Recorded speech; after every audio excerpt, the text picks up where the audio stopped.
Babylon, one of the most famous cities of the Bible.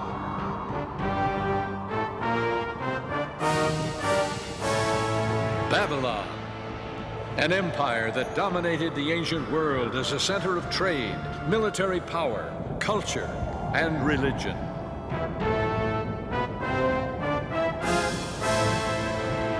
Babylon, the symbol of wealth and opulence, mystery and intrigue, decadence and corruption.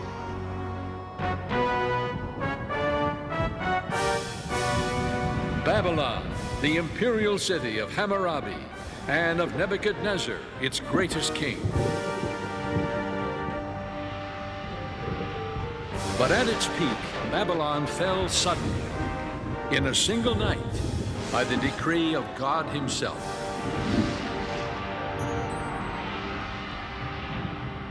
That was over 2,500 years ago. Today, Babylon is rising again on the Mesopotamian plain. Its partial rebuilding has captured the attention of theologians, scholars, and teachers of Bible prophecy alike. To some, it signals the rise of the dreaded Babylon the Great, foretold in the book of Revelation. What relevance does it hold for us today? And why does the legacy of Babylon continue to fascinate us? Join us as we explore Babylon, past, present, and future. Hello, I'm Neil Earl. For years, as a minister and as a historian, I have been fascinated with the ancient Near East, especially as it relates to the Bible. You know, when we think of the places where the events of the Bible occurred, we usually think of Bethlehem, where Jesus was born, Nazareth, where he grew up, or perhaps Jerusalem, where he was crucified. But many famous events of the Bible took place in a land hundreds of miles from where Jesus lived, in a part of the world called Mesopotamia. Mesopotamia means the land between the rivers, the Tigris and the Euphrates. Today, much of ancient Mesopotamia lies within the borders of the modern country of Iraq. Mesopotamia is renowned as the cradle of civilization. Some of its cities date back to the very beginning of recorded history. Possibly the most famous of all is Babylon. Located on the banks of the Euphrates about 60 miles south of present-day Baghdad, Babylon has had a long and fascinating history. Today, most of ancient Babylon is nothing but crumbling ruins and broken remnants beneath the sands of time. So why this fascination with a long-gone empire and a decayed city? Well, there's a story here, an intriguing story, and it's told through the hundreds of historical and religious texts that have been uncovered by archaeology. This information, put together with the Bible, makes the story of ancient Babylon an important one for us today. Because in the Bible, Babylon is more than merely a place on the map. Babylon symbolizes an idea, a philosophy, a way of thinking opposed to God. That ideology, based on human reason, human pride and arrogance, often expressed as self-indulgent materialism, is still with us today. That attitude caused God to intervene in the affairs of ancient Babylon. As we'll see, the Bible writers chronicled and preserved the story of ancient Babylon to give us insight into our world today and far into the future. But before we consider what lies ahead, let's examine what history can reveal to us. For history holds the key to our future. Our story begins long before there was a city named Babylon. It begins with a group of travelers who made their way into the sun-baked plain of southern Mesopotamia over 2,000 years before the birth of Jesus. The Bible tells us these wanderers were descendants of the patriarch Noah and his family. In the decades following the Great Flood, they migrated southward along the valleys of the Tigris and Euphrates.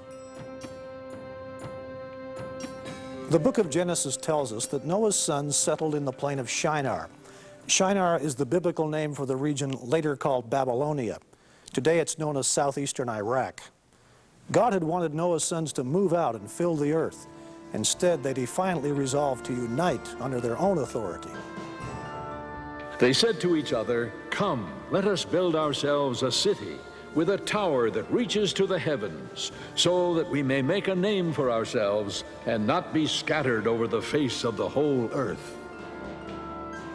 According to the first century historian Flavius Josephus, the leader of these people was Nimrod, Noah's great-grandson.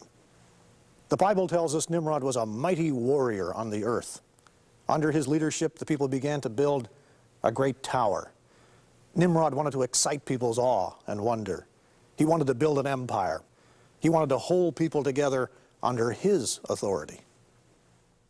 The Tower of Babel, I think, illustrates that purpose perfectly, because that's exactly what they attempt to do there. They attempt to be creators. Because when you stop and think of it, Genesis presents creation in terms of being in the form and nature of God. And so we become little creators. And especially in roles of power, they felt that they become creators. And so if you create something and feel that it is so superior, then in a sense you can almost see yourself as being a person of destiny, you know, even somewhat divine, as the ancient rulers often thought of themselves. To build a tower that would reach to the heavens. Doesn't this sound familiar? It's humanity's age-old attempt to try to reach the spiritual through the physical. Artists have offered their impression of what this tower, the famous Tower of Babel, may have looked like. Some of them quite fanciful. More than likely, it was a simple terraced mound of brick and earth, not unlike the later temple towers known as ziggurats. Ziggurats are square at the base, with sloping step sides leading upward to a shrine at the top. The plain of Shinar is flat. A building just 100 or so feet high can be seen for miles around. The medieval Tower of Samarra, for example, located north of Baghdad, is a spiral minaret about 150 feet high. Its prominence throughout the region serves as a convenient directional marker. In fact, some medieval travelers thought it was the Tower of Babel. The Bible tells us that God allowed the builders to work on the tower for a while. Then he intervened. The Lord came down to see the city and the tower that the men were building. The Lord said, "If as one people speaking the same language they have begun to do this, then nothing they plan to do will be impossible for them. Come, let us go down and confuse their language, so they will not understand each other." So the Lord scattered them from there over all the earth, and they stopped building the city. That is why it was called Babel, because there the Lord confused the language of the whole world. In a sudden act, God confused the language of the people. A babel of voices arose on the scaffoldings. Suddenly the foremen and architects could no longer communicate with the workers. Panic reigned. The building of the city and its great tower came to an abrupt halt. In the Akkadian language, the site of the uncompleted city was known as the Gate of God. But the Hebrews named it Babel, based on the Hebrew word meaning to confuse. Babylon is merely the Greek mode of spelling the Hebrew Babel. Either way, Babylon and Babel are one and the same. And Babylonia referred to the region centered around the city. The story of the Tower of Babel was designed to teach an important lesson. God's tolerance of human pride and rebellion has its limits. And very early we see Babylon becoming a symbol of opposition to God. In fact, human pride is a consistent theme whenever the Bible mentions Babylon. The grandiose dreams of the builders of the Tower of Babel makes an important historical benchmark. It gives us our first glimpse into a civilization organized against God. The Tower of Babel was God's first intervention in the history of Babylon. It wouldn't be the last. Over 2 centuries passed. Then we find Babylon re-emerging on the world scene, this time under the Amorites. They founded a dynasty there around 2000 BC. Historians call this the Old Babylonian Empire. The most famous king of this empire was a ruler named Hammurabi. Hammurabi is perhaps best known for his set of laws that have been preserved to this day. The famous Code of Hammurabi, one of the first structured systems of law in history. The laws are inscribed on a polished black diorite stela or pillar over 7 feet high. It's topped by a bas-relief showing Hammurabi standing before the sun god Shamash, god of justice. The stela carries more than 4,000 lines of cuneiform script in the Akkadian language, containing nearly 300 legal provisions. They cover business, crime, family disputes, agricultural interest, and other matters. Though the code invoked some harsh punishments, it did bring law and order to a land where crime and disorder had long held sway. Punishment was swift and certain. Under Hammurabi, Babylon achieved military supremacy in Mesopotamia. He built an empire of unequal power. It stretched from the Persian Gulf to the upper reaches of the Tigris River. Babylon became a leading literary and cultural center, the intellectual capital of Mesopotamia. Babylonian civilization was highly advanced. Mathematical and astronomical texts reveal, for example, that the ancient Babylonians developed the 60-minute hour and the 360-degree circle. Hammurabi extended Babylonian rule not only by conquest, but also by trade. Babylon stood at the crossroads of world commerce and communication. Caravans brought rare and exotic products from far and wide. Cloves, indigenous to the Moluccas or Spice Islands of faraway Indonesia, were among the many luxuries imported. The enticements of trade and commerce, blended with religion, as we'll see, have always been key to the success and dominance of the Babylonian system. Babylon, with its original name meaning Gate of God, was a prominent religious center, and it boasted some of the most striking temples of the ancient world. Like most ancient peoples, Babylonians worshipped many gods. Their religion centered around idolatry. They feared the forces of nature. In the barren deserts of Mesopotamia, the margin between survival and prosperity was a very thin one indeed. Too little or too much rain could wipe out a whole year's food supply. The Babylonians worshipped scores of different deities, looking to them for mercy and protection, conducting intricate and sometimes chilling rituals. The gods needed appeasing. In ancient times, whoever controlled the religion controlled the people. It was no wonder then that the Babylonians believed their king reigned as the earthly representative of the gods. They were among the first to fuse religion and politics into a totalitarian mindset. That mindset is carried on throughout history. Idolatry permeated every facet of ancient Near Eastern life. And the problem with this was that the ordinary person was almost completely cut off from the knowledge of the true God, the God of the Bible. This, we will see, is also the Babylonian pattern. Hammurabi's laws enabled the king to maintain strict control. After all, Babylon was built on slave labor, and that state required complete subordination of the individual to its power and its gods. The ancient monarchs were totalitarian.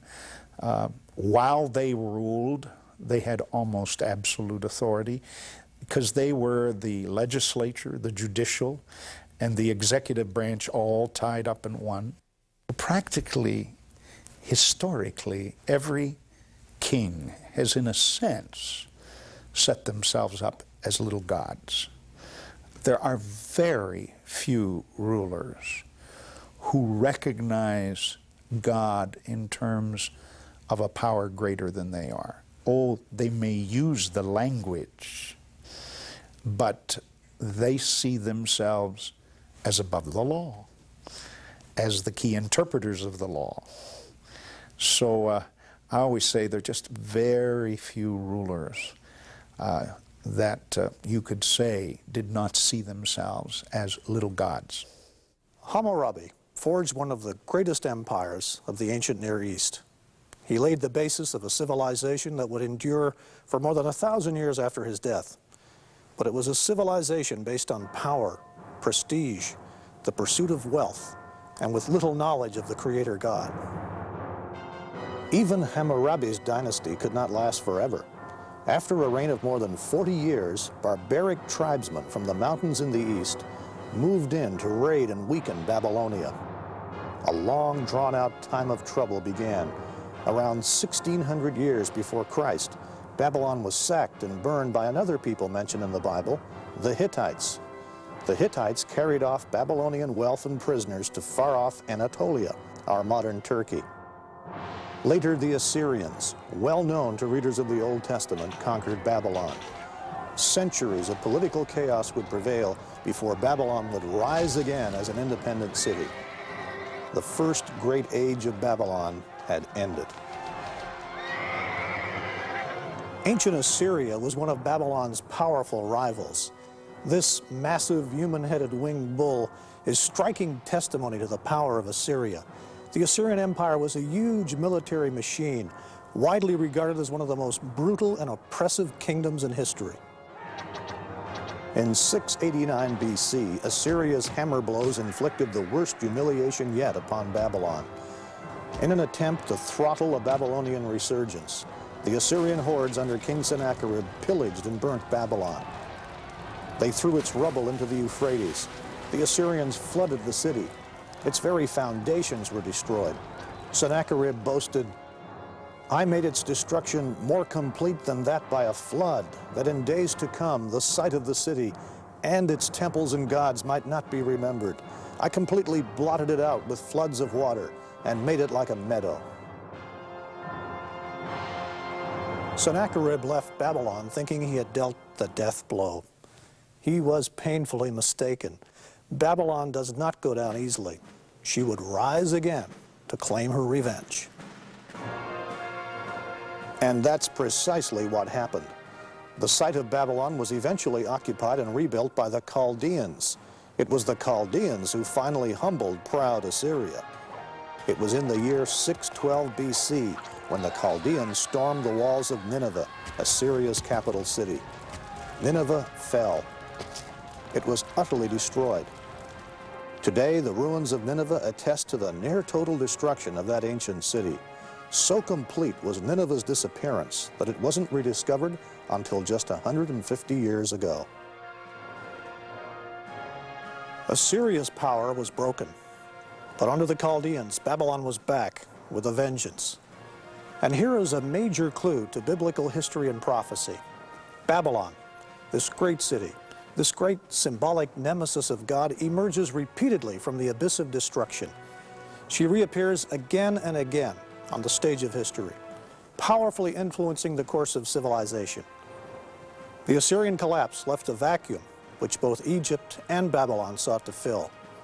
1,000 years after the golden age of Hammurabi, Babylon at last had a chance to regain the prominence and prestige that had once been hers. It was the summer of 605 BC. Well-armed Babylonian forces struck a sudden and decisive blow against the Egyptians. Their forces met at Carchemish in northern Syria. The battle cost Egypt its control of the Middle East. Now, almost a millennium after Hammurabi, Babylon once again held undisputed power in the ancient Near East. Yes, Babylon was back. But could a resurgent, rebuilt Babylon avert the fate that had already overtaken Nimrod's city and Hammurabi's empire? Time would tell. Babylon, past, present, and future.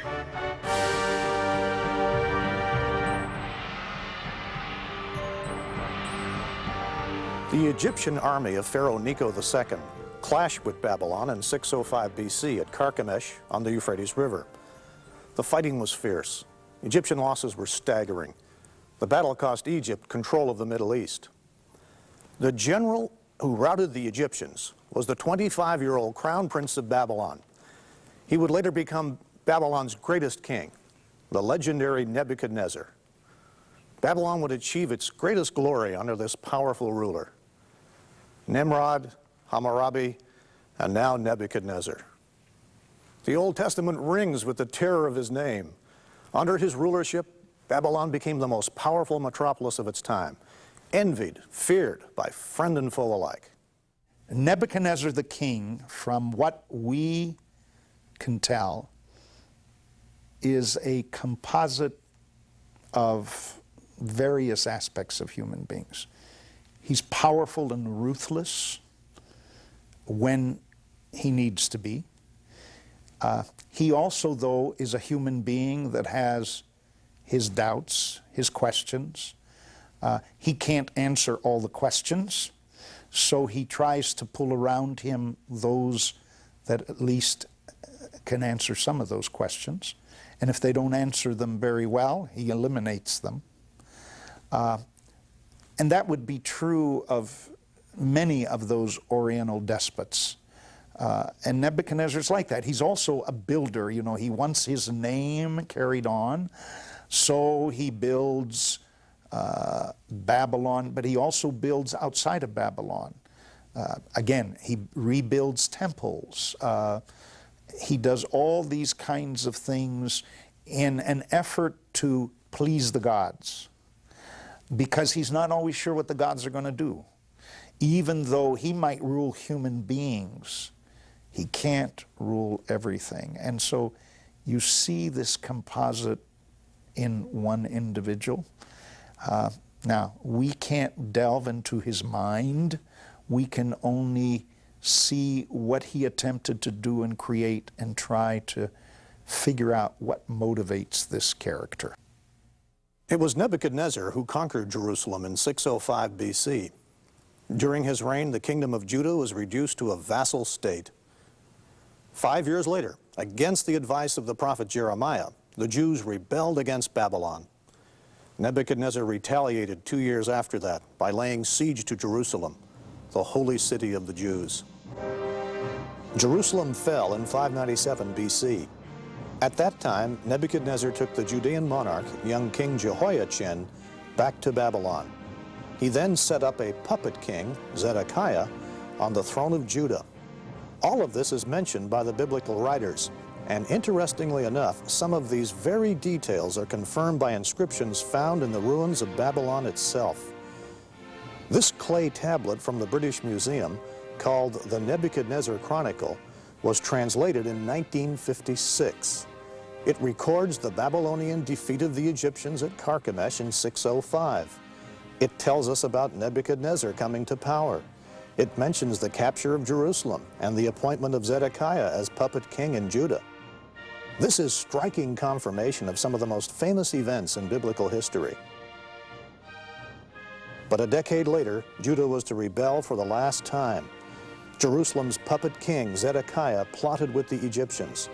Nebuchadnezzar responded with a final devastating attack. For 18 months, the city was besieged. Finally, in the summer of 587 BC, Nebuchadnezzar captured and this time destroyed Jerusalem and its temple. He plundered its treasures and carried off most of Judah's remaining population to Babylon.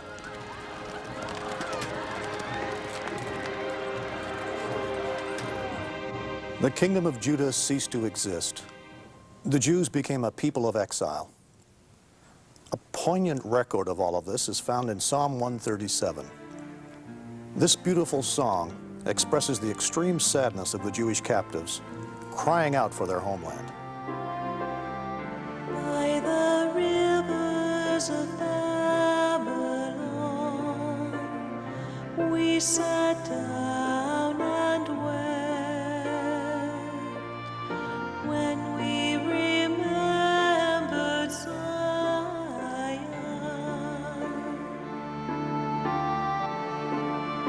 If I forget you, O Jerusalem, may my right hand forget its king. May my tongue cling to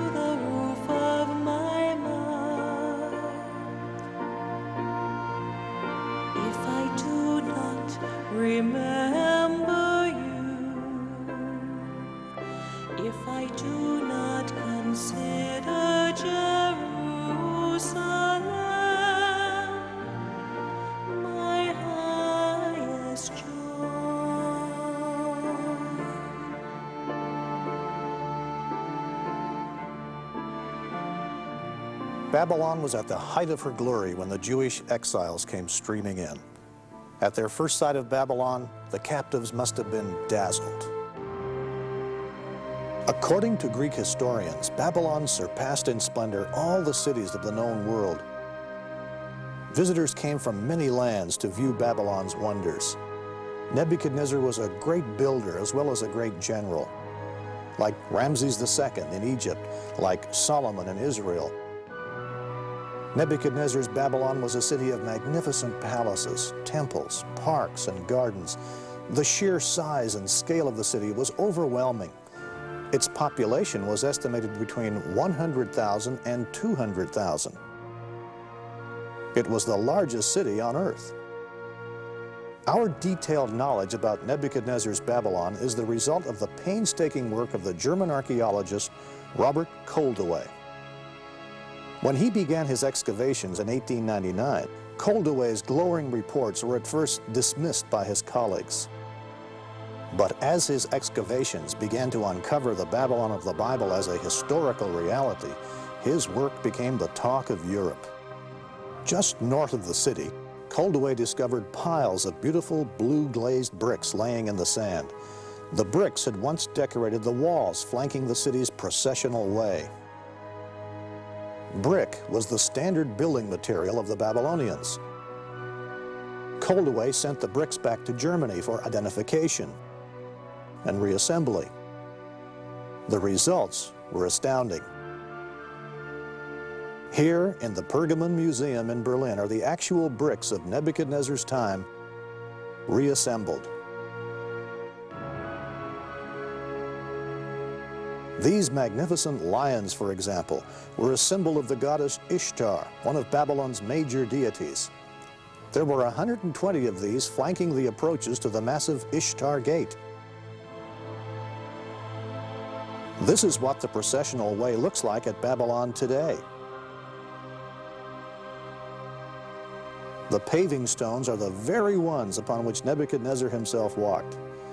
Its walls have been partially rebuilt by archaeologists, and though they lack the beautiful glazed brick lions that once adorned them, they still convey an idea of the magnificence of this famous boulevard. One man who was impressed by Koldewey's discoveries was the pioneer motion picture director D.W. Griffith. In 1916, Griffith produced Intolerance, an historical film based on the theme of man's inhumanity to man. The centerpiece of Griffith's movie was a spectacular reenactment of life in Babylon, climaxed by the city's fall.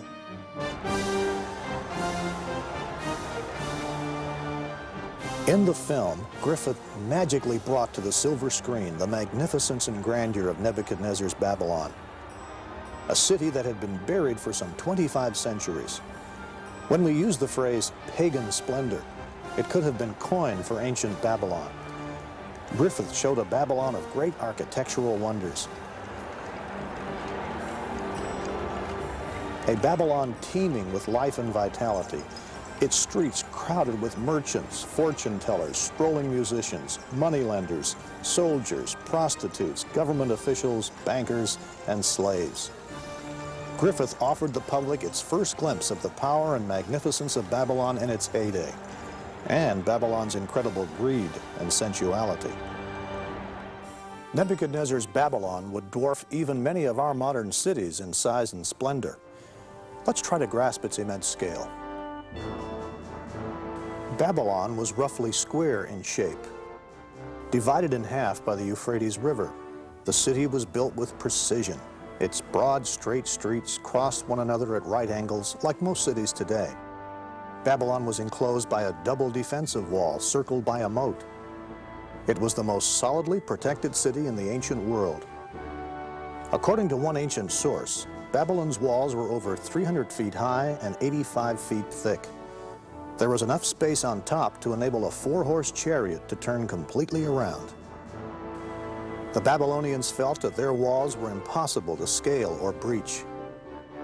Defensive towers were positioned at regular intervals. But Babylon's walls were only the beginning of its wonders. The processional way was the main north-south avenue of the city. It was over 70 feet wide, paved with stone and flanked by carved lions. The magnificent processional way led northward to the great temple dedicated to the god Marduk. It was the most impressive street in the ancient world. This is the Ishtar Gate, magnificent and imposing. This was one of 8 fortified gates of the ancient city. They named it after Ishtar, the popular goddess of love. As with the glazed bricks from the processional way, German archaeologists also shipped these vividly colored bricks back here to the Pergamon and reassembled this magnificent gate. The Ishtar Gate was renowned throughout the world, a symbol of Babylon's unrivaled power and might. Through it passed the victorious armies of mighty Babylon as they returned home from distant conquest. The actual Ishtar Gate is in Berlin. Tourists at Babylon can view a half-size replica at the entrance to the site. This was built by the Iraqi government. Not far from the Ishtar Gate, Nebuchadnezzar built a magnificent palace. This palace contained 5 great courtyards surrounded by many apartments and suites. Nebuchadnezzar's throne room lay directly to the south of the central courtyard. Proud Nebuchadnezzar called his palace the marvel of mankind, the center of the land, the shining residence, the dwelling of majesty. This modern reconstruction gives us some idea of what the palace looked like in Nebuchadnezzar's day. Modern bricks stamped with the name Saddam Hussein sit atop the ancient bricks bearing the stamp of King Nebuchadnezzar. The new bricks substitute for the broken and pilfered bricks that once formed the upper courses of the ancient palace. With a little imagination, you can step back in time and enter the palace. Travel through the main entrance, cross the eastern courtyard into a second court, and then on into the large central courtyard. This central courtyard, under reconstruction, is an open area measuring 200 feet by 180 feet. Here, 25 centuries ago, walked visiting dignitaries, foreign ambassadors, court officials, slaves, and exiles. Just to the south of the central courtyard is Nebuchadnezzar's grand throne room. Let's have a look inside. The throne room measures 170 feet by 56 feet. It compares in size with the famous Hall of Mirrors at Versailles in France. Upon this dais, partly recessed into the wall, stood the throne of Nebuchadnezzar himself. In Berlin's Pergamon Museum is a reconstruction of a glazed brick frieze from the walls of the throne room. It gives us a taste of the magnificence of the architecture and decorations of the royal palace in its heyday. What a place this must have been. The effect must have been overwhelming. And that was precisely the point. Nebuchadnezzar's public works were designed to imprint the glory of Babylon and its gods on everyone's mind. Just to the west of the palace along the Euphrates River lay the famous Hanging Gardens of Babylon, one of the 7 wonders of the ancient world. It's said that Nebuchadnezzar built the hanging, actually terraced gardens to please a favorite wife. This young queen, unused to the flat, hot Mesopotamian plain, longed for the cool mountains and forests of her native land. Until recently, many archaeologists believed that the Hanging Gardens had been situated near the Ishtar Gate. It was there, at the northeast corner of the palace, near the Ishtar Gate, that Professor Koldewey had discovered an unusual structure. It was an underground crypt consisting of a series of 14 arched vaults. Nearby was a unique well with 3 shafts. He and later archaeologists concluded that the vaults were constructed to support some enormous weight, possibly the foundations of the Hanging Gardens.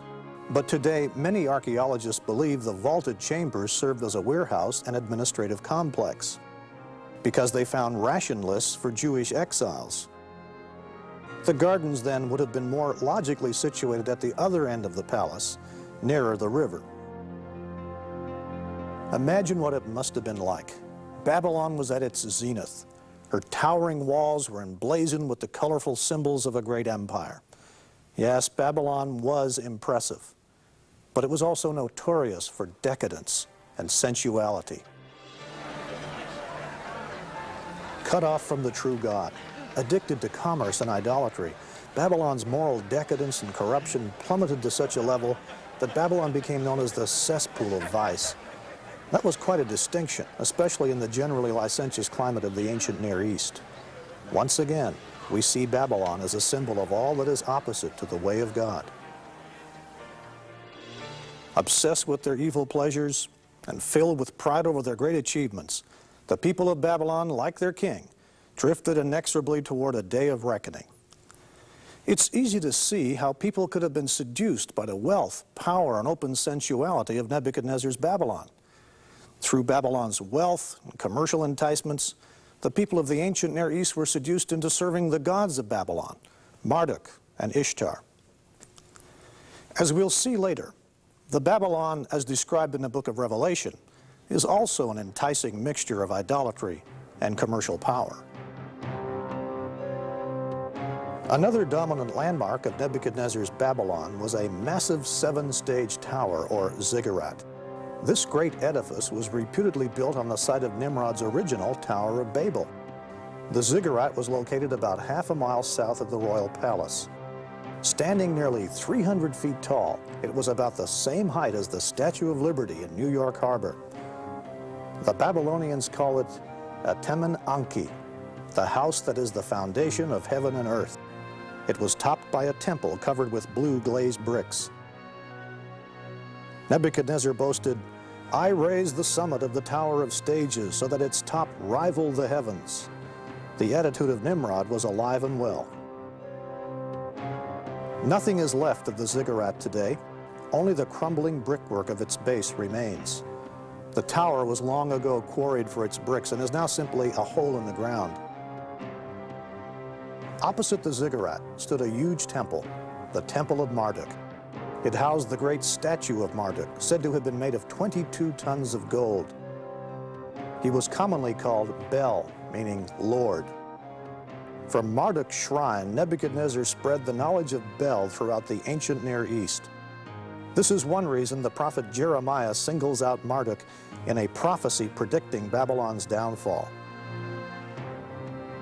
Babylon will be captured. Bel will be put to shame. Marduk filled with terror. Her images will be put to shame and her idols filled with terror. A nation from the north will attack her and lay waste her land. No one will live in it. Both men and animals will flee away. Yes, Babylon looked impregnable. Its power and its wealth dominated the ancient Near East, but so did its cruelty and its rank idolatry. As we saw at the Tower of Babel, God does not forever tolerate human pride and arrogance. In his mercy, God tried to warn Nebuchadnezzar. Nebuchadnezzar began having troubling dreams, but they were dreams of warning from the Creator God himself. Nebuchadnezzar did not know what was happening. Neither did anyone in his court, except one, a young Jewish captive, a man of God named Daniel. Babylon, past, present, and future.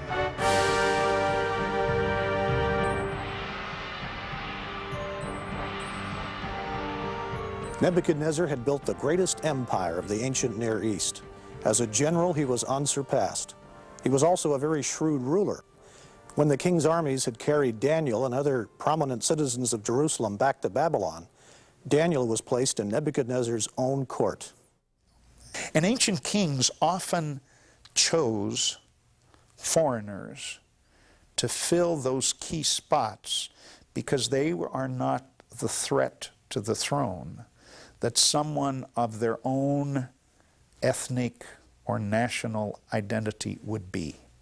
So you use a foreigner, like a Jew, because you use his ability, but at the same time, you're not threatened by that individual. Among this select group were Daniel and his three companions, Shadrach, Meshach, and Abednego. Although they were captives, they remained completely loyal to the true God, the God of Israel. Their experiences of standing up to materialism and idolatry are among the best-known stories of the Bible. When Daniel's three friends refused to worship a golden statue which Nebuchadnezzar had set up, the enraged king committed them to the famous fiery furnace. Then Nebuchadnezzar was furious with Shadrach, Meshach, and Abednego, and his attitude toward them changed. He ordered the furnace heated 7 times hotter than usual, and commanded some of the strongest soldiers in his army to tie up Shadrach, Meshach, and Abednego and throw them into the blazing furnace. So these men, wearing their robes, trousers, turbans, and other clothes, were bound and thrown into the blazing furnace. The king's command was so urgent and the furnace so hot that the flames of the fire killed the soldiers who took up Shadrach, Meshach, and Abednego. And these 3 men, firmly tied, fell into the blazing furnace. Then King Nebuchadnezzar leaped to his feet in amazement and asked his advisors, "Weren't there 3 men that we tied up and threw into the fire?" They replied, "Certainly, O king."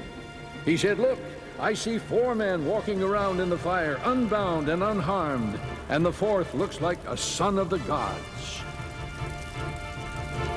For once outflanked, the astonished Nebuchadnezzar called Shadrach, Meshach, and Abednego to his side.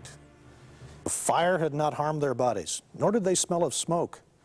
In an amazing turnabout, Nebuchadnezzar praised the God who had sent his angel to rescue them. He promoted them to high positions in his kingdom. The relationship between Daniel and Nebuchadnezzar was a strange one indeed.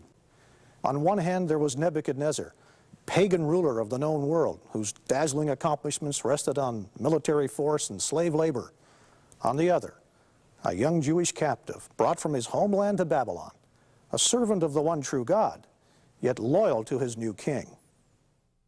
Nebuchadnezzar is presented as being, at least in the book of Daniel, somewhat sympathetic to the God of Israel and the God of Daniel. But to call Nebuchadnezzar someone who has placed his faith in the God of Israel and Daniel, I would say no. These ancient kings were great politicians, and they made decisions on that which was based, they felt, in terms of their own favor. It was while Daniel was captive in Babylon that he and the king began having disturbing dreams and visions. God was giving them both insight into the future. The 2nd chapter of the book of Daniel records one particularly disturbing dream of Nebuchadnezzar. Daniel describes it. "You, O king, were watching, and behold, a great image. This great image, whose splendor was excellent, stood before you, and its form was awesome. This image's head was of fine gold, its chest and arms of silver, its belly and thighs of bronze, its legs of iron, its feet partly of iron and partly of clay. You watched while a stone was cut out without hands, which struck the image on its feet of iron and clay and broke them in pieces. Then the wind carried them away, and the stone that struck the image became a great mountain and filled the whole earth." No wonder this dream troubled Nebuchadnezzar. Daniel told the king both what he had seen and gave him an interpretation, a revelation from God himself. The head of gold was Nebuchadnezzar's empire. The silver, bronze, and part iron, part clay portions of the statue represented successive kingdoms. Each was inferior to the one before. The stone symbolized the ever-ruling kingdom of God, the unseen God who determines the fate of all kingdoms, including Nebuchadnezzar's. When Nebuchadnezzar heard this interpretation, he fell on his face before Daniel. Once again, he praised the God of Israel. But the old arrogance soon reasserted itself. The book of Daniel portrays Nebuchadnezzar in the mold of many dictators we've seen strut across the stage of history. He was filled with pride and given to fits of rage. He controlled a great empire, but he couldn't control himself. Daniel warned Nebuchadnezzar that the God who controlled all the kingdoms of the earth would humble him if he didn't change his ways. The warnings fell on deaf ears. Instead of giving God the glory, Nebuchadnezzar saw himself as the source of greatness. The book of Daniel describes how God humbled this proud king and how God taught him there was a kingdom far more powerful than Babylon, a spiritual kingdom, the kingdom of God. While walking one day on the roof of his palace, Nebuchadnezzar, at the height of his greatness, looked out over the city. He just couldn't help himself. He boasted, "Is not this the great Babylon that I have built for a royal dwelling by my mighty power and for the honor of my majesty?" While the word was still in the king's mouth, a voice fell from heaven. "King Nebuchadnezzar, to you it is spoken. The kingdom has departed from you." That very hour the word was fulfilled concerning Nebuchadnezzar. He was driven from men and ate grass like oxen. His body was wet with the dew of heaven, till his hair had grown like eagle feathers, and his nails like bird claws.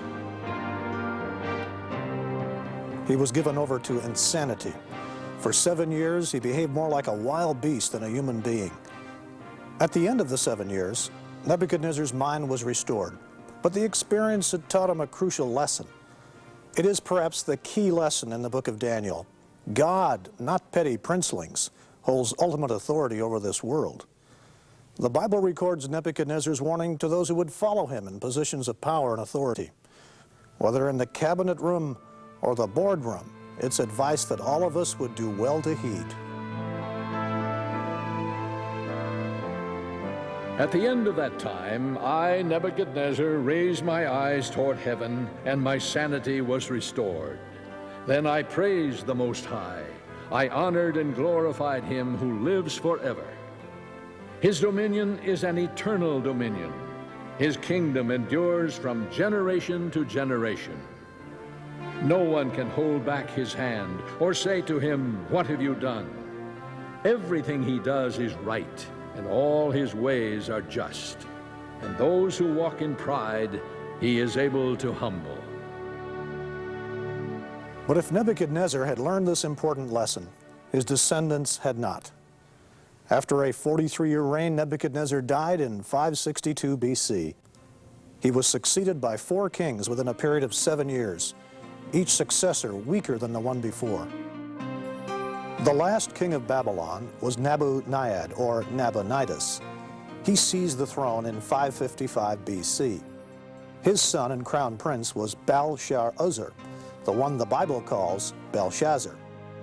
For reasons not fully clear, the scholarly and eccentric Nabonidus spent the last 10 years of his reign at the distant oasis of Tema in Arabia. He was studying history and religion. While Nabonidus was away, his son Belshazzar ruled in Babylon. Now comes a fascinating piece of Bible detective work. For centuries, Belshazzar's name was found nowhere outside the book of Daniel. Historians named Nabonidus as Babylon's final king, but no Belshazzar. No wonder some skeptics rejected Daniel's statements about Belshazzar, labeling them fiction or one of the Bible's historical mistakes. But in 1854, several small clay cylinders came to light. They were found here, at Ur of Mesopotamia. They were inscribed with accounts of the rebuilding of this ziggurat by King Nabonidus. The inscriptions concluded with prayers for the health of Nabonidus and for his eldest son, the crown prince, Belshazzar. "And as for me, Nabonidus, the king of Babylon, protect thou me from sinning against thine exalted Godhead, and grant thou me graciously a long life. And in the heart of Belshazzar, my firstborn son, set the fear of thine exalted Godhead." This archaeological find is important for the story of Daniel, because the inscription sheds light on Belshazzar's command in the 5th chapter of Daniel in verse 29. This is where Belshazzar proclaimed Daniel the 3rd highest ruler in the kingdom. Nabonidus was first, Belshazzar was second, and Daniel the 3rd. This is a striking example of the Bible's often minute accuracy. It was during Belshazzar's reign that God gave his prophet Daniel another important vision. Once again, he saw a prophetic overview. Daniel saw a succession of empires that would control the ancient Near East from his day forward. 4 great beasts came up from the sea, each different from the other. The first was like a lion and had eagle's wings. And suddenly another beast, a second, like a bear. It was raised up on one side and had 3 ribs in its mouth between its teeth. After this I looked, and there was another like a leopard, which had on its back 4 wings of a bird. The beast also had 4 heads. After this I saw in the night visions, and behold, a 4th beast, dreadful and terrible, exceedingly strong. It had huge iron teeth. It was different from all the beasts that were before it, and it had 10 horns. To those of us living at the end of the 20th century, depictions of strange-looking beasts seem curious and bizarre. But to ancient people, composite beast-like creatures were far more familiar. This raises an important point in understanding prophecy. Some Bible interpreters make the mistake of trying to explain biblical symbolism without reference to a book's historical background. Elaborate speculations soon follow. To avoid this trap, it is vital to determine the meaning of a book or a text in its original setting. The key question is, what did this mean to the people who first heard it? This is a sound principle of good Bible study. For the people of Daniel's time, composite animals had meaning. Living and working in Babylon, Daniel saw these depictions every day. Let's take the famous Dragon of Marduk, for example. It was a favorite decoration piece in the city, used by artists to ornament the Ishtar Gate. It's a hybrid or composite beast. It has the front legs of a cat. The hind legs have claws like a bird of prey. Its head has the double horns of the Arabian horned viper, and its tail ends in a scorpion sting. These strange mystical beasts had important religious significance for the ancient Babylonians. So when Daniel recorded the strange animals of his vision in chapter 7, he realized the vision was going to be significant for Babylon.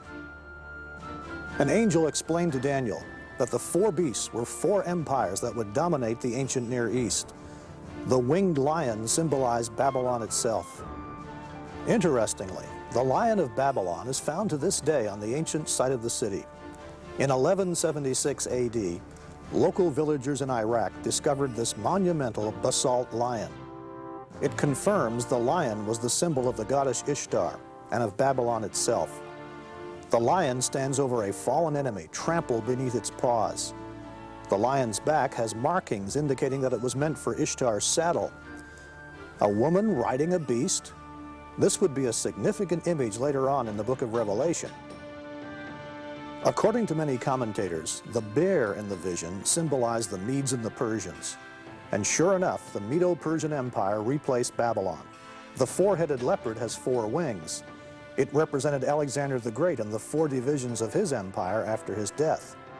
The 4th beast has been identified by many Bible commentators as corresponding to the Roman Empire. The book of Daniel paints a vivid picture of the transition from Babylon, the Lion Kingdom, to the Bear Kingdom. It's one of the most famous scenes of the Bible.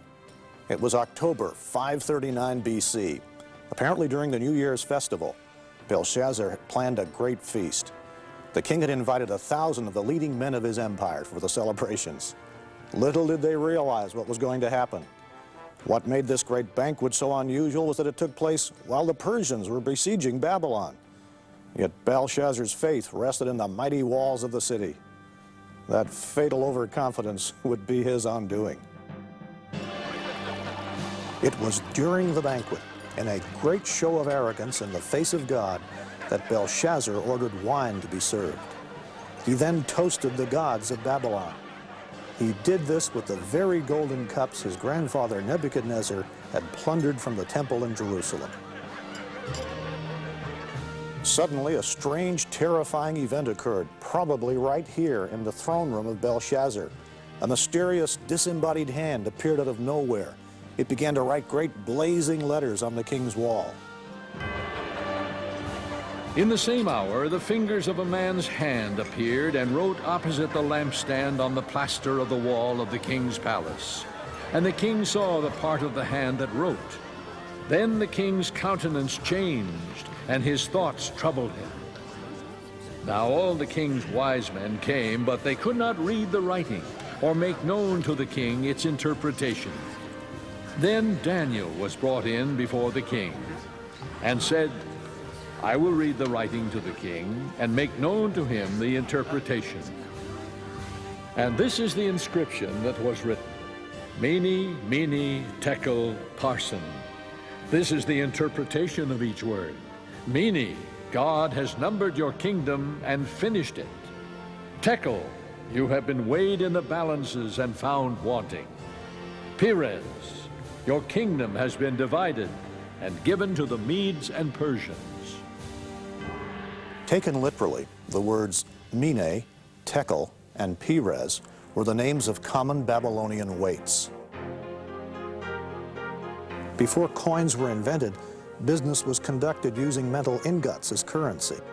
They had to be weighed in a balance against accurate measures, like this 2 mina lion weight, to test their worth.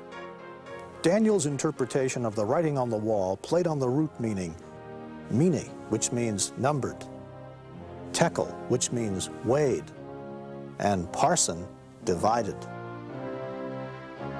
Babylon's time had run out.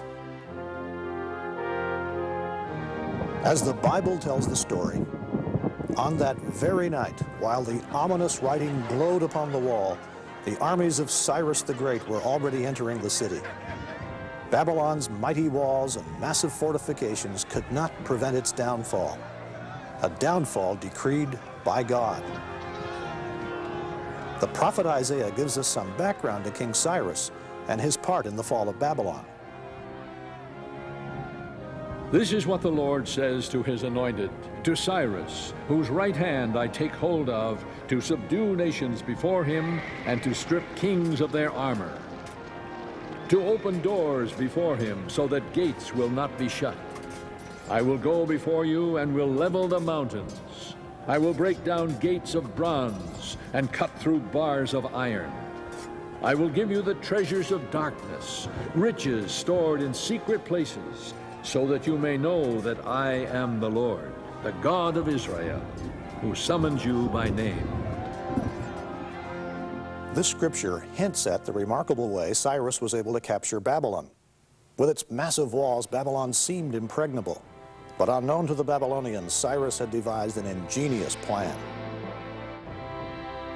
The Bible doesn't give the specifics, but it's described in great detail by the ancient historians Herodotus and Xenophon. While Belshazzar feasted, Persian troops were busy upstream, diverting the course of the Euphrates River. The river normally flowed under the massive gates and through the city. So the Persians dug a channel. This redirected the river into an old lake bed. The Euphrates began to lower, permitting the Persians to wade under the gates and into Babylon under cover of darkness. Reports tell us that Cyrus placed a spy in the city. That very night, he unlocked the gates of the inner wall. Through these gates, Cyrus's army poured into the city. The Babylonians were completely surprised. Babylon was so large that when the outer parts were invaded, those living in the center of the city were unaware of the attack. Belshazzar and his guests continued their idolatrous defiance of God until it was too late. As the book of Daniel tells us, that very night, Belshazzar, king of the Babylonians, was slain. The greatest city of the ancient world had fallen. The head of gold, which we saw in Daniel 2, had been replaced by the chest and arms of silver, the lion by the bear. Babylon was the economic colossus of the ancient world, but it had become a byword for moral decadence and corruption. Its leaders had become drunk with their own power. The fall of Babylon teaches a lesson we are only too prone to forget. God rules in history. It's a lesson for us today. Babylon was finished as a great power. Yet Babylon had fallen before. Would it? Could it rise again? Babylon, past, present, and future.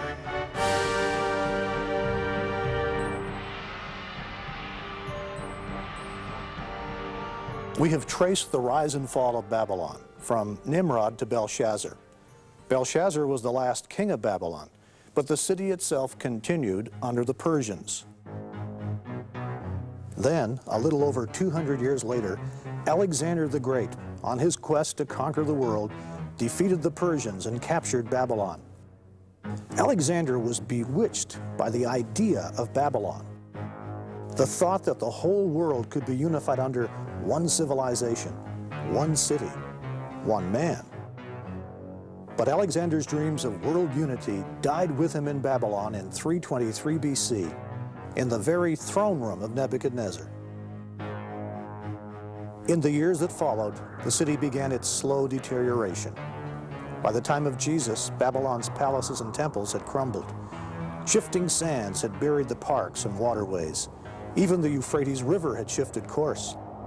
A Roman emperor visited Babylon some 85 years after the death of Jesus and found nothing but mounds and stones and ruins. Today, the superpower of the ancient world lies desolate and forsaken. Its palaces, temples, parks and gardens, its broad streets and boulevards are dust and rubble. Cracked bricks bearing the name of Nebuchadnezzar are strewn by the thousands across the site. Only a small section of the once great city has been restored as an archaeological park, and even that only in part. Most of the vast metropolis remains a desolate wasteland, no longer the thriving city of its glory days. It lies unoccupied, abandoned, and forsaken. Babylon, the jewel of kingdoms, the glory of the Babylonians' pride, will be overthrown by God like Sodom and Gomorrah. She will never be inhabited or lived in through all generations. The handwriting on the wall had marked the end of Babylon as a thriving city, but it was not the end of Babylon as an idea. Even Alexander the Great was seduced by its legacy. And when we get to the New Testament, we find that Babylon becomes more than merely a geographical location.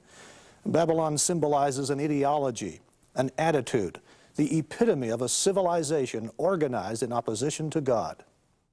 I would describe Babylon as being a city that symbolizes in Scripture that which is the height of human power, and how it rules, conquers, and so on, all the way down through history. But ultimately, how its rulers were corrupt, and it kind of gets what it deserves in the course of human history because those who ruled it thought of themselves as little gods. Here's the point. In all ages, the people of God have lived in the midst of a spiritual Babylon, a godless world. In such a world in pursuit of the physical, the material, the profit motive, little thought has been given to the spiritual realm, to the kingdom of God. This is, as we've seen, the Babylonian pattern. And in that sense, Babylon is with us now. When the New Testament wants to picture evil and defiance of God reaching ultimate fulfillment, it uses a phrase we can now well relate to, Babylon the Great. That phrase is found in the last book of the Bible, the mysterious Apocalypse, or Book of Revelation. The Book of Revelation is written around a remarkable vision from God, given to a man named John. His vision is often considered one of the most difficult parts of the Bible to understand. It's filled with strange images, sights, and sounds.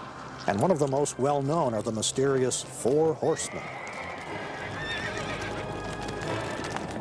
We generally call the Book of Revelation an example of apocalyptic literature. And by that we mean there is a kind of literature in the first century.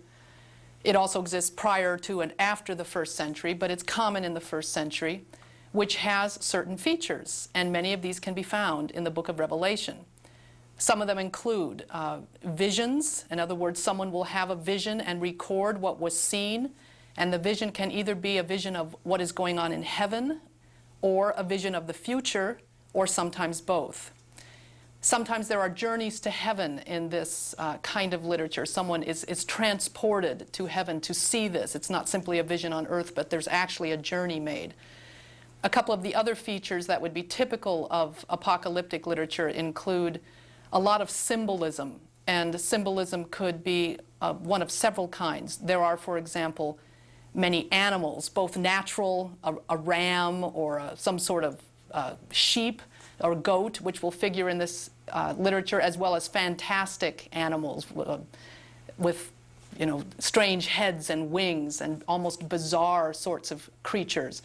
Colors are very important in the book of Revelation. There are white robes, there is red blood, there is gold, so that you get the sense of quite a visual, there's a very dramatic sense, but the colors are symbolic. Numbers are also important in apocalyptic literature. So symbolism is an important feature of apocalyptic literature. It's really difficult to understand the book of Revelation if you do not have some kind of background in the various Old Testament books, because of the symbolism there is drawn right out of the Old Testament books. And the context, of course, in the book of Revelation from the time of the writer is future, for the most part. Some of it is historical, but some of it is future. And he uses the symbolism, very much so, to talk about the future of time and the future of people and what's going to happen. Apocalyptic writers looked forward to the time when God would decisively intervene in history. John, in the book of Revelation, was living in a time of persecution. Christians were being killed by the Roman state. The majority view is that Babylon the Great is a symbol, a name for the Roman Empire, and that if you think of this book as written sometime in the 1st century, almost anywhere Christians were living, they were living in a reality dominated by Rome, ruled by Rome, controlled by Rome, and therefore it's very natural that the world power would be symbolized with a symbol that comes from Israel's own past, namely Babylon the Great. In the Old Testament, Babylon is an actual country that carries off the people of Israel into captivity. And I think the author of the book of Revelation then reapplies that symbol as a warning to Christians to say that Rome today can offer the same kind of threat, maybe not a physical captivity, but can indeed be a real danger to the people of God. So there is a sort of recurring or timeless nature to that symbol. The attitude of Babylon the Great is timeless and pervasive. It's an attitude of opposition to God and to the teachings of Jesus Christ. The attitude is insidious because wealth and prosperity look so good on the outside. This is why the references to Babylon the Great in chapters 17 and 18 of the book of Revelation have such meaning for us today. I saw a woman sitting on a scarlet beast that was covered with blasphemous names and had 7 heads and 10 horns. The woman was dressed in purple and scarlet and was glittering with gold, precious stones, and pearls. This title was written on her forehead: Mystery, Babylon the Great, the mother of prostitutes and of the abominations of the earth. Then the angel said to me, the woman you saw is the great city that rules over the kings of the earth. Here we have all the vivid imagery of apocalyptic writing. It's a future time. There's the woman, the beast, the vibrant colors and the symbolism of a harlot. The Bible has a lot to say about harlotry. God uses it to show how individuals and nations can be seduced from allegiance to Him. In the Old Testament, harlotry is usually an imagery for idolatry. That is to say, the people commit harlotry. God's people commits harlotry when it is unfaithful to God, when it pursues idol worship. And now the church is faced with the same kind of threat, to abandon its true worship of God for other sorts of idols.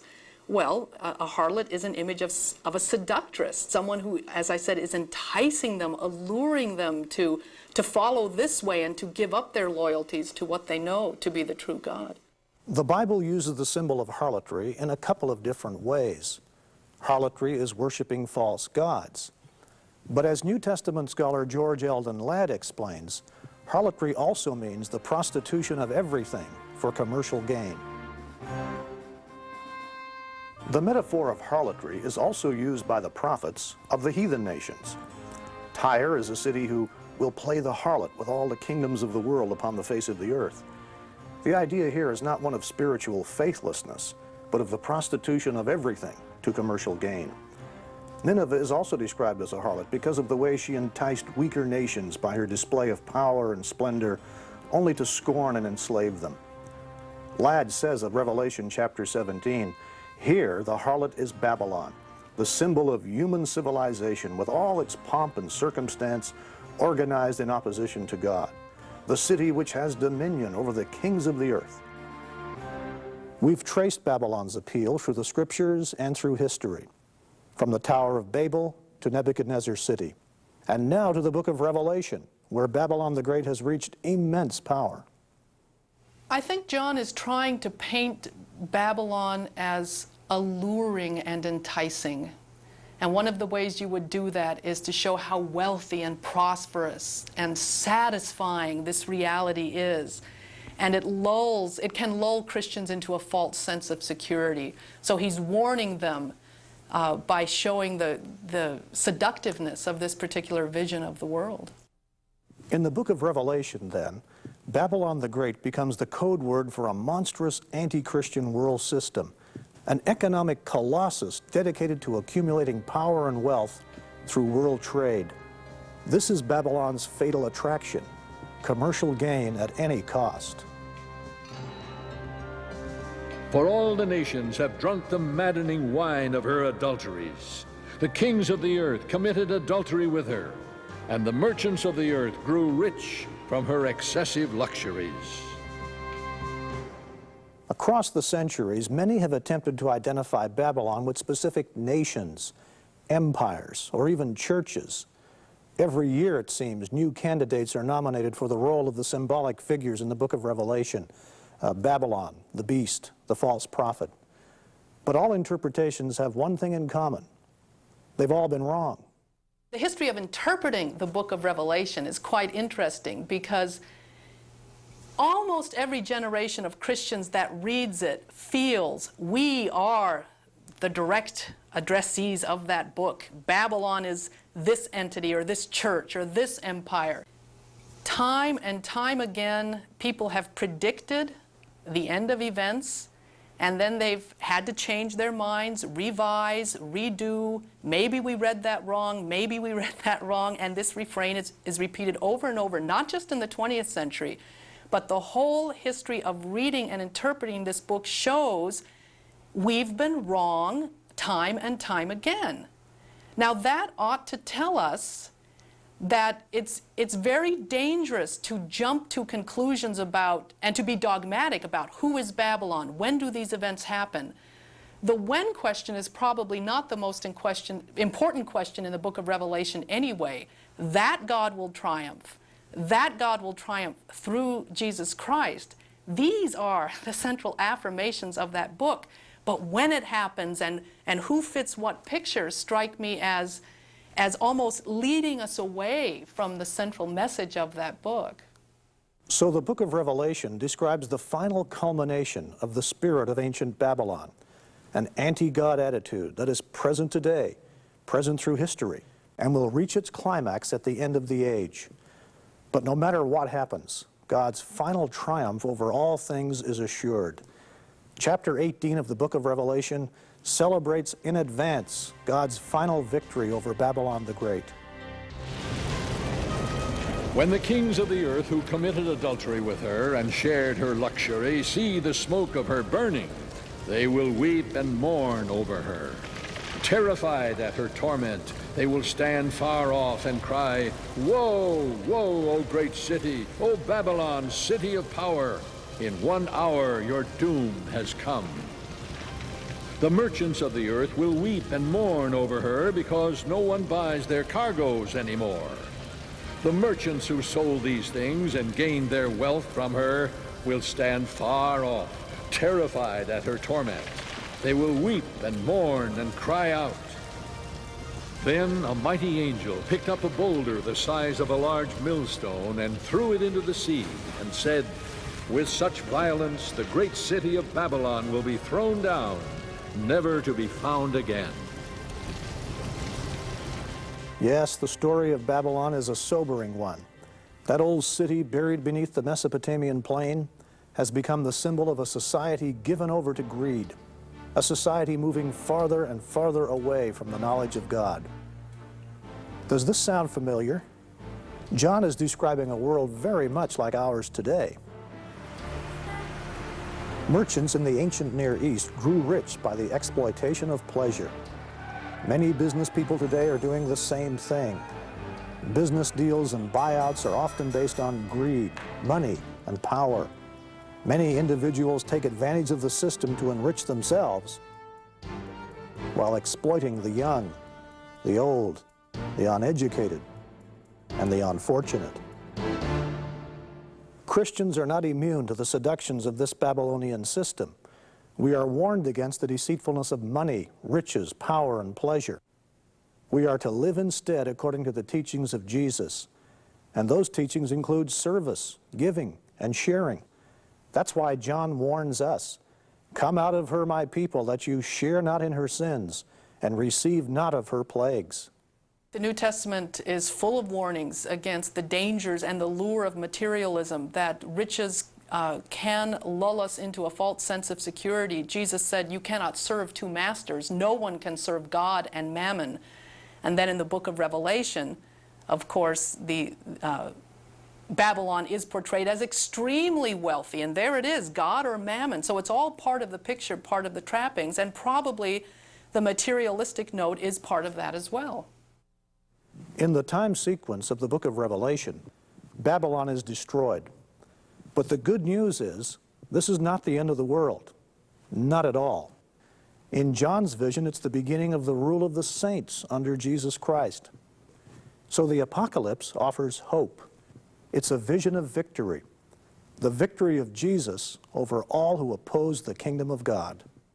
To say that the book of Revelation is a vision of the victory of Jesus Christ is actually a pretty good summary.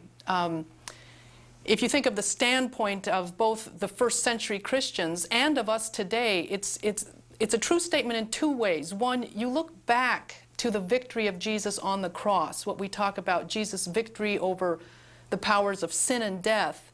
And it's precisely that victory which guarantees the future victory and gives hope for the future. So yes, a final victory of Christ is a good way to summarize that book, but you have to always remember that's already guaranteed and begun in what God has done in Christ on the cross. Our story has taken us from Nimrod to Nebuchadnezzar to now, and on into the future. We have seen the legacy of Babylon. It's been a familiar pattern we've seen woven across history. And the attitude of Babylon is with us today. So we are challenged. What kingdom will we serve? The kingdom of God or Babylon? God or Mammon? Babylon the Great represents the epitome of human power apart from God. But the kingdom of God is far more powerful. Our calling is to serve that kingdom and its king, Jesus Christ. Ultimately, his is the only kingdom that will endure. The power and the glory are Christ's alone. That is the lesson that even Babylon the Great will be forced to learn.